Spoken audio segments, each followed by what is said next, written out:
নমস্কার, আমি শ্রেয়া। শুভরাত্রি দ্বিতীয়ার অনেক অনেক শুভেচ্ছা সবাইকে। সকালে স্নান করে দাদাকে ফোঁটা দিয়ে সব কমপ্লিট। আসলে সেই সময় এতই ব্যস্ততার মধ্যে ছিলাম যে সেই রিচুয়ালসের কোনো ফটো বা ভিডিও তুলতে একেবারেই ভুলে গেছি। তাই কিছু সেলফি তুলে সেগুলোকে স্মৃতির পাতায় ভালো করে রেখে দিয়েছি। সকালে ভুলে গেছি, সেই ভুল কি আর করা যায়?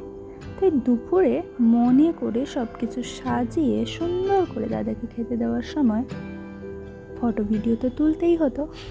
যাই হোক, তোলাও কমপ্লিট।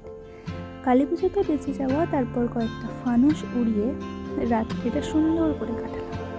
তারপর এখানে তো আমি ফানুসটা খুলতেই পারছিলাম না।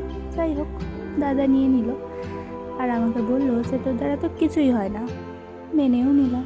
তারপর দাদা আর মা মিলে সেটাকে সুন্দর করে জ্বালিয়ে উড়িয়ে দিল আকাশে। কি সুন্দর লাগে, তাই না?